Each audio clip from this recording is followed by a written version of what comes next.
saw the best minds of my generation destroyed by madness, starving, hysterical naked, dragging themselves through the Negro streets at dawn, looking for an angry fix.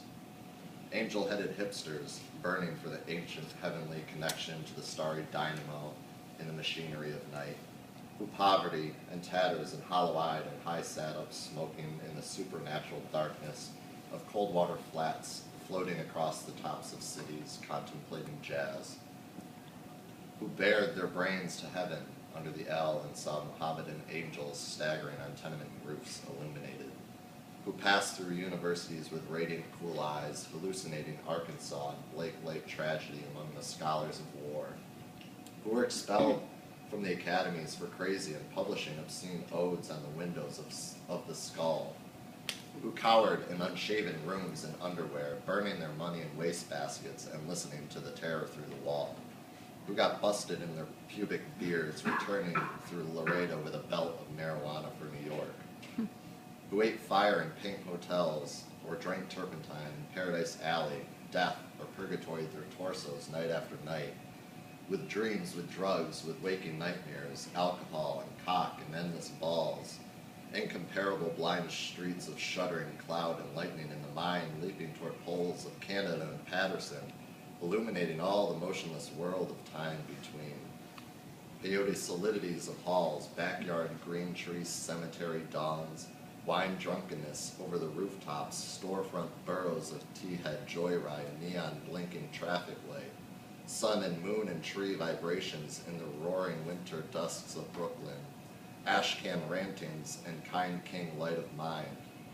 who chained themselves to subways for the endless ride from Battery to Holy Bronx on Benzedrine until the noise of wheels and children brought them down shuddering, mouth-racked and battered, bleak of brain,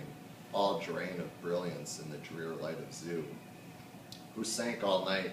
in submarine light of Bickford's, floated out and sat through the stale beer afternoon in desolate Fugazis, listening to the crack of doom on the hydrogen jukebox, who talked continuously, 70 hours from park to pad, to bar, to Bellevue, to museum, to the Brooklyn Bridge, a lost battalion of platonic conversationalists jumping down the stoops, off fire escapes, off windowsills, off Empire State, out of the moon, yakety-yakketing, screaming, vomiting, whispering facts and memories and anecdotes and eyeball kicks and shots of hospitals and jails and wars, whole intellects disgorged in total recall for 7 days and nights with brilliant eyes, meet for the synagogue cast on the pavement, who vanished into nowhere Zen, New Jersey, leaving a trail of ambiguous picture postcards at Atlantic City Hall, suffering eastern sweats and Tangerian bone grindings and migraines of China under junk withdrawal in Newark's bleak furnished room,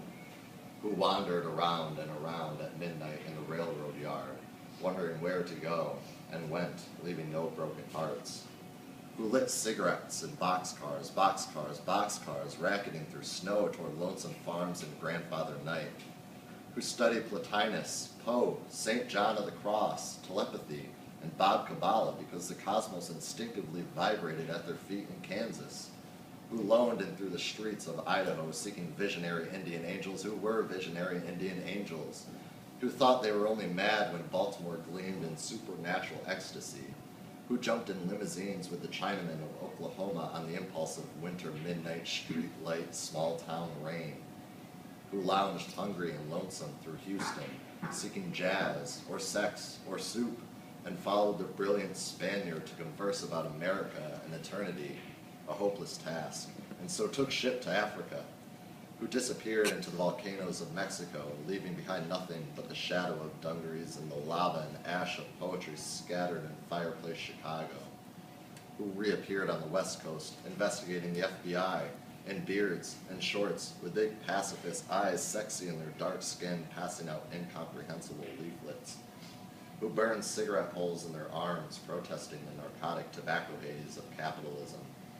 who distributed super-communist pamphlets in Union Square, weeping and undressing while the sirens of Los Alamos wailed them down and wailed down Wall, and the Staten Island ferry also wailed, who broke down crying in white gymnasiums, naked and trembling before the machinery of other skeletons, who bit detectives in the neck and shrieked with delight in police cars for committing no crime but their own wild cooking pederasty and intoxication, who howled on their knees in the subway and were dragged off the roof, waving genitals and manuscripts, who let themselves be fucked in the ass by saintly motorcyclists and screamed with joy, who blew and were blown by those human seraphim, the sailors, caresses of Atlantic and Caribbean love,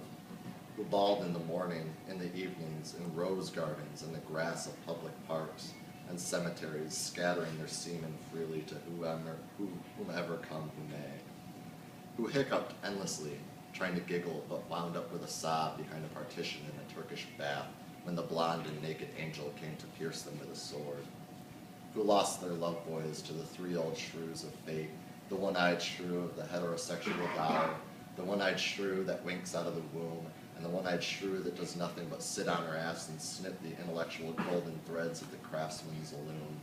who copulated ecstatic and insatiate with a bottle of beer, a sweetheart, a package of cigarettes, a candle, and fell off the bed, and continued along the floor and down the hall and ended fainting on the wall with a vision of ultimate cunt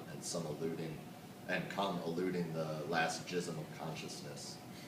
who sweetened the snatches of a million girls trembling in the sunset and were red-eyed in the morning but prepared to sweeten the snatch of the sunrise, flashing buttocks under barns and naked in the lake, who went out whoring through Colorado in myriad stolen night cars, Neil Cassidy, secret hero of these poems, Coxman and Adonis of Denver, joy to the memory of his innumerable lay of girls in empty lots and diner backyards, movie houses, rickety rows, on mountaintops, in caves, or with gaunt waitresses in familiar roadside lonely petticoat upliftings, and especially secret gas station solipsisms of Johns and hometown alleys too, who faded out in vast sordid movies, were shifted in dreams, woke on a sudden Manhattan, and picked themselves up out of basements hung over with heartless decay and hordes of Third Avenue iron dreams, and stumbled to unemployment offices, who walked all night with their shoes full of blood on the snowbank docks, waiting for a door in the East River to open, to a room full of steam heat and opium, who created great suicidal dramas on the apartment cliff banks of the Hudson under the wartime blue floodlight of the moon, and their heads shall be crowned with laurel and oblivion,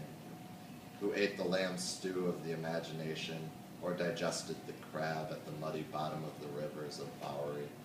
who wept at the romance of the streets with their pushcarts full of onions and bad music,